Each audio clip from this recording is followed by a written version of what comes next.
स्वागत है आपका इस वीडियो में। ब्रह्म ज्ञान प्राप्त करने की जिज्ञासा लेकर हम सतगुरु के चरणों में पहुंचे।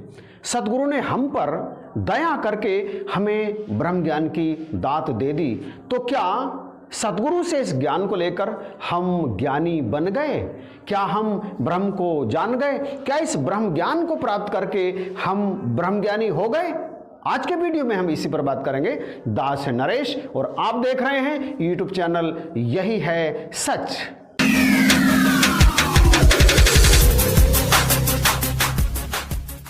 क्या हम सब ब्रह्मज्ञानी हैं? क्या सतगुरु से ब्रह्म ज्ञान की दात प्राप्त करके हम सब ब्रह्मज्ञानी हो गए हैं? इस प्रश्न का विश्लेषण करने से पूर्व आइए चलते हैं पहले सीधे उत्तर पर। नहीं, कदापि नहीं। सतगुरु से ब्रह्म ज्ञान लेने का अर्थ बिल्कुल भी ये नहीं है कि हम ब्रह्मज्ञानी हो गए हैं। दरअसल एक जिज्ञासु जब सतगुरु के चरणों में पहुंचता है ब्रह्म ज्ञान की दात लेने और सतगुरु उस पर कृपा करके ब्रह्म ज्ञान उसे प्रदान कर देते हैं, तो फिर उनमें संबंध बनता है गुरु और शिष्य का। वो ब्रह्मज्ञानी नहीं, गुरसिख बन जाता है। ज्ञान लेने का अर्थ कदापि ज्ञानी होना नहीं है। समंदर को देख लेने का अर्थ ये कदापि नहीं होता कि आप समंदर को जान गए हैं। समंदर को जानने के लिए तो उसकी अनंत गहराइयों में उतरना पड़ेगा, उसके हर कोने पर जाकर देखना पड़ेगा, हर गहराई में, हर लहर पर, हर बुलबुले में जाकर देखना पड़ेगा कि वास्तव में समंदर है क्या।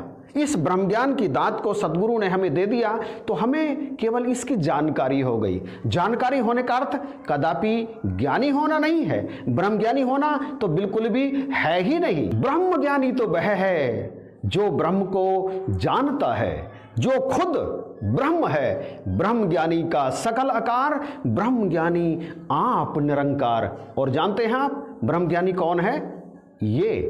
यही है ब्रह्मज्ञानी, बाकी कोई ब्रह्मज्ञानी नहीं है। शेष तो गुरसिख हैं। ज्ञानी तो यही है गुरसिख जिसने इनसे, अपने गुरु से ब्रह्म ज्ञान की दात को ले तो लिया, परंतु सारी जिंदगी उनके लड़खड़ाने का भय लगा रहता है।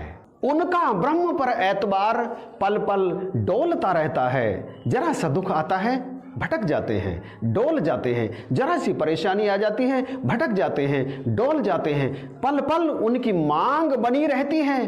ब्रह्मज्ञानी ये कुछ मांगते नहीं हैं अपने लिए, और यदि कुछ मांगते भी है ना तो केवल और केवल साध संगत और सारे संसार के भले के लिए। बल्कि इनका मांगना ही क्या, ये तो खुद निरंकार हैं और ये खुद सारे संसार का भला करने के लिए हर समय तैयार रहते हैं। शहंशाह जी कहते हैं, दारू पूरा बाज परेजों असर जिबे नहीं कर सकदा, अमल न हथो करिए जेकर काम नहीं कोई सर सकदा, धूड़ नहीं मिलती संत जनादि जेकर मन सत्कार नहीं, ज्ञान कदी नहीं दिल बिच टिकदा जे गुरु ते एतबार नहीं, गुरु बिन होंदा ज्ञान कदी नहीं, मन बिन ज्ञान खलोंदा नहीं, अवतार जे पंच प्रण ना मन्ये शब्द बोध भी होंदा नहीं। गुरसिख यदि गुरसिख ही बन जाए, गुरसिख ही बना रहे, गुरसिख बनने का प्रयास करता रहे, तब भी बहुत बड़ी बात है। ब्रह्मज्ञानी होने का अर्थ जानते हैं ना? ब्रह्मज्ञानी होने का अर्थ है निर्लेप हो जाना। दुख सुख उसे लगता नहीं, उसे ना दुख से फर्क पड़ता है ना सुख से फर्क पड़ता है। उसके जीवन में कुछ भी होता रहे उसे कोई फर्क नहीं पड़ता।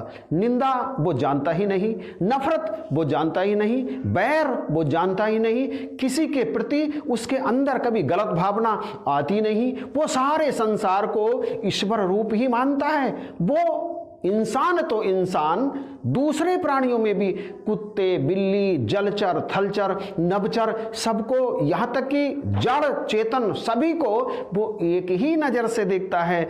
उसके अंदर सदा दयालुता रहती है, प्रेम रहता है, करुणा रहती है। उसके अंदर कभी कटुता आती ही नहीं। उसे तो सब कुछ एक ही जैसा दिखाई देता है। क्या हम ऐसा कर पाते हैं? यदि हम ऐसा नहीं कर सकते तो क्या हम ब्रह्मज्ञानी कहलाने योग्य हैं? बिल्कुल नहीं। हम ब्रह्मज्ञानी कहलाने योग्य है ही नहीं। हम गुरसिख बने रहें इतना ही पर्याप्त है। एक साधारण तो साधारण, बड़े से बड़े गुरसिक के लिए भी ब्रह्म को जानना यानी ब्रह्म ज्ञानी हो जाना मुश्किल ही नहीं, असंभव है।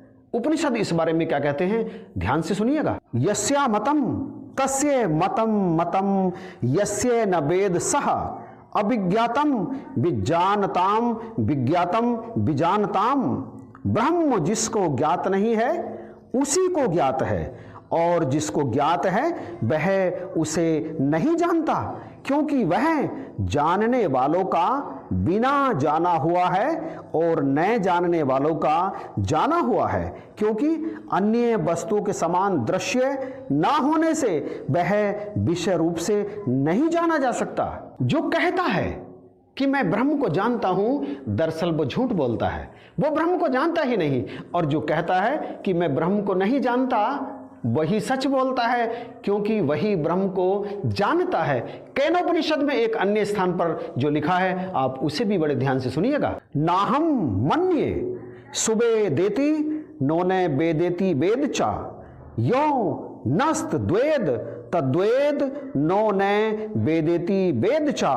न तो मैं यह मानता हूं कि ब्रह्म को अच्छी तरह जान गया, और ना यही समझता हूं कि उसे नहीं जानता, इसलिए मैं उसे जानता हूं और मैं उसे नहीं भी जानता। जो कहता है कि मैं ब्रह्म को जानता हूं, साथ ही कहता है कि मैं ब्रह्म को नहीं जानता, वही ब्रह्म ज्ञानी है। और देखिए, यद्वाचान भयुदितम येन बाघव्युद्धते तदेव ब्रह्म त्वम विद्धि नेदम यदिद मुपासते।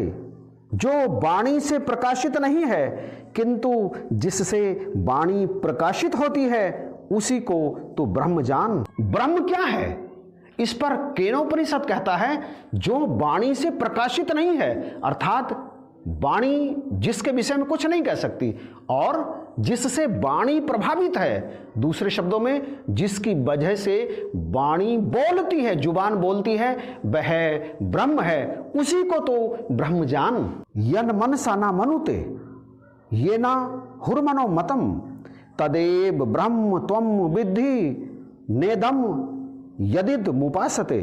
जो मन से मनन नहीं किया जाता, बल्कि जिससे मनन किया हुआ कहा जाता है, उसी को तू ब्रह्म जान। मन जिसका मनन चिंतन नहीं करता, नहीं कर सकता, वरन मन जिसके कारण मनन और चिंतन करता है, उसी को तू ब्रह्म जान।